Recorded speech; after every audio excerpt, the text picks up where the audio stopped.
All right, it all comes down to this. At the 2023 FIFA Women's World Cup, England and Spain will face off for the title Sunday after England beat Australia 3-1 today.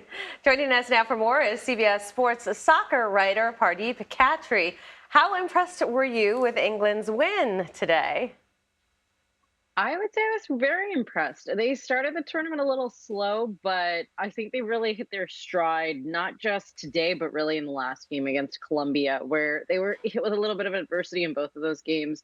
The other team scored on both occasions, but they were able to come back. They were able to be very convincing, and I think they go into the favorites. I mean, into the final as favorites on Sunday. Which is great, and I, as an English guy, I love that. Ella Toone is just doing so well there on the pitch. Pardeep, I'm surprised you can contain your excitement. This is so thrilling. But talk to us about what comes next. How does Spain match up to what England has been doing? What are some of the strengths and weaknesses?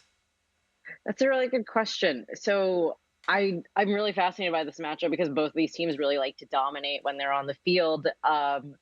Spain will look to, like I said, dominate. They love to have the ball. They love to pass a lot. That's something that Spanish soccer, both men's and women's, is very famous for. So it'll be a really big battle, I think, in the midfield for sure. I am fascinated to see how everybody handles the challenge. Are you surprised that it's these two in the finals? Not so much about England, despite whatever struggles they've had. I think Spain was maybe a little bit of a dark horse contender, so you can't be too surprised that they're here. But over the course of the tournament, both of those teams have really shown why they were so well respected to begin with and why they deserve to be here. And I know that England had actually been criticized a little bit for its style of play during these matches, but this is significant for both teams because it's the first Women's World Cup final for them, for both of them. What would a win mean for either country?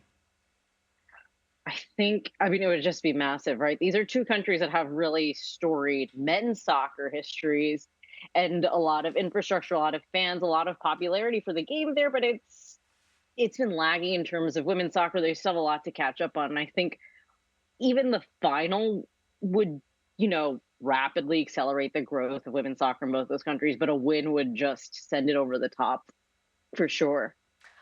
Now, of course, U.S. not there and did not play well in this tournament. What are the repercussions, do you think, going forward for the program?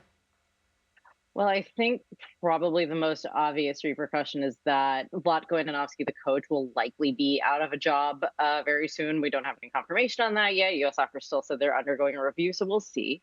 But that seems to be the main change going forward. I think the good news for the U.S. is that they still have a lot of really great young players that were at this World Cup, and those players they each have bright futures. They'll continue, and they'll probably be the face of the program moving forward. So those are the two things I would say. And I think just hopefully the momentum for women's soccer in the U.S. hasn't, hopefully it hasn't died yet just because of this, lackluster performance at the World Cup. And you'll still see more investment and you'll still see more people, paying attention.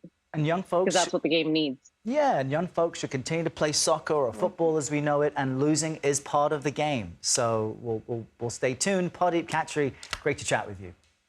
Thanks for having me.